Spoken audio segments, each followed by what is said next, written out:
મિત્રો, આપણે આપણા જીવનની દરેક નાનામાં નાની વાતો ઉપર ઝીણવટપૂર્વક ધ્યાન આપીએ છીએ, પરંતુ આપણે ક્યારેય પૂરતું ધ્યાન આપણી શ્વાસની પ્રક્રિયા ઉપર આપતા નથી.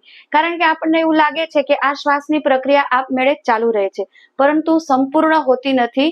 આપણે પૂરતા પ્રયત્નો કરવા જોઈએ કે આપણે શ્વાસને સાચી રીતે લઈ શકીએ. તો આજના વિડીયો દરમિયાન આપણે જોઈશું કે શ્વાસ લેવાની સાચી રીત કઈ છે. નમસ્કાર, હું છું કાનન માંકર.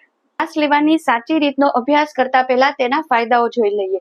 તો આ સાચી રીતથી જો તમે શ્વાસ લેશો તો 3 વસ્તુ ઉપર મેજર અસર કરે છે: આપણા લંગ્સ, બ્રેઇન અને મસલ્સ.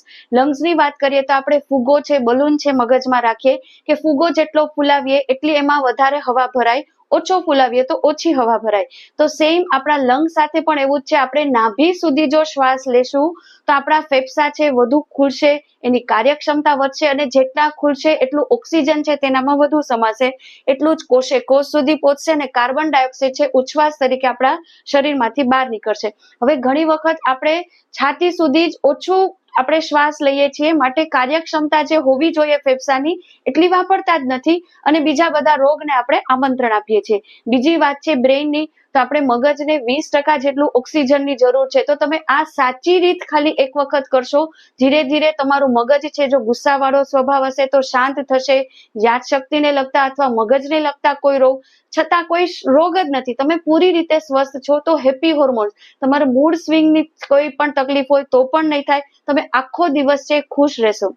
સાથે મસલ્સ, ઘણા લોકોને એવું હોય કે આખા દિવસને અંતે કામ કર્યું હોય અથવા તો ન કર્યું હોય, એકદમ સ્નાયુઓ છે થાકી ગયા હોય છે, શરીર તૂટતું હોય છે, તો મસલ્સમાં પણ થાક છે, તણાવ છે એ દૂર કરે છે, તમારું શરીર એકદમ હલકું કરે છે. આ સાથે આપણા હાર્ટને પોઝિટિવ અસર પડે છે, કારણ કે ઓક્સિજન છે એ આ 3 અંગોને નહીં પણ બધા જ અંગોને શરીરના કણે કણ સુધી મળે છે. તો બધા જ અવયવો છે એ પોતાનું કાર્યક્ષમતા રીતે સરસ રીતે કામ કરશે. શ્વાસ લેવાની સાચી રીત છે શારીરિક અને માનસિક બંને રીતે આપણને હકારાત્મક રીતે લાભ આપે છે.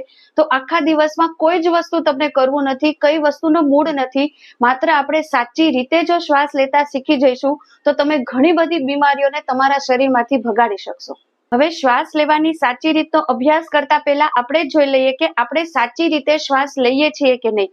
તો એના માટે આપણે એક હાથ પેટ ઉપર રાખશું, એક હાથ છે છાતી ઉપર રાખશું, અને સિમ્પલ એક વખત શ્વાસ લેવાનો છે અને છોડવાનો છે.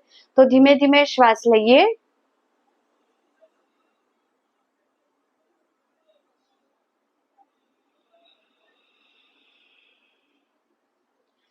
જો તમે શ્વાસ લીધો હશે અને તમારું પેટ અંદર ગયું હશે તો તમે ખોટી રીતે શ્વાસ લઈ રહ્યા છો, અને તમે શ્વાસ લીધો હશે અને તમારું પેટ ફૂલ્યું હશે તો તમે સાચી રીતે શ્વાસ લઈ રહ્યા છો. સાચી રીતથી શ્વાસ કઈ રીતે લઈ શકાય તે જોઈએ. તેના માટે તમે આ વસ્તુ છે સૂઈને પણ કરી શકો. અત્યારે હું બેઠા બેઠા કરું છું. પોસ્ચર ઉપર ખાસ ધ્યાન આપવાનું છે. જો આ રીતે રહેશું, આપણા ફેફસા છે, આપણી સ્પાઇન છે ખુલશે નહીં, પૂરતું ઓક્સિજન છે ભરાશે નહીં. માટે ક્યાંય પણ બેઠા હો, સોફા પર પણ બેઠા હો, પીઠ, કમર, ગરદન છે સીધી રાખવાની. તમે સ્ટાર્ટિંગમાં હાથ રાખો, પછી તો તમને ઓટોમેટિક આદત થઈ જશે. કઈ રીતે?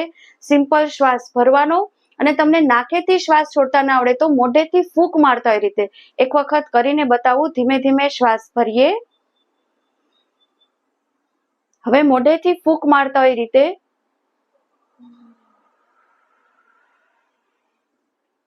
જેટલો શ્વાસ આપણે લઈએ એટલી જ સેકન્ડ્સમાં, અને જો તમને આદત હોય, ફાવટ હોય તો તમે એનાથી ડબલ ટાઈમિંગમાં પણ શ્વાસને છોડશો. કાચબો છે એ 1 મિનિટમાં 4 થી 5 વખત શ્વાસ લે છે, અને એનું આયુષ્ય છે 200 થી 400 વર્ષ. અને કૂતરું છે આપણે કાયમ જોઈએ છે, કન્ટિન્યુઅસ એનું બ્રીધિંગ ચાલુ હોય છે, તો એનું આયુષ્ય હાર્ડલી 17 થી 20 વર્ષ હોય છે.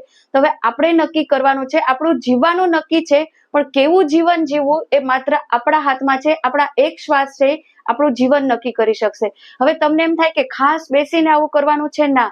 તમે સ્કૂટર ચલાવો છો, રસોઈ કરો છો, તમે ઓફિસમાં બેઠા છો, ટેબલ પર છો, ખાલી શ્વાસ પર ધ્યાન આપવાનું. તમે શ્વાસ લ્યો છો અને એકદમ ધીમા શ્વાસ લેવાના. તમે ગુસ્સામાં હશો ત્યારે પણ ખ્યાલ હશે કે એકદમ આપણા ફાસ્ટ બ્રીધિંગ હોય છે, સર્ક્યુલેશન ફાસ્ટ હોય છે, બ્લડ પ્રેશરના શિકાર થઈ જાય છે. તો આ બધી ખાલી ધ્યાન રાખીએ કે શ્વાસ લેવાની સાચી રીત અપનાવી લઈએ તો અસંખ્ય બીમારીઓને આપણા શરીરમાંથી આપણે જ દૂર કરી શકશું. આશા રાખું છું આ વિડીયો આપને પસંદ પડશે. ફરી મળીએ નવા જ કોઈ વિષય સાથે. ત્યાં સુધી રજા લઉં. નમસ્કાર.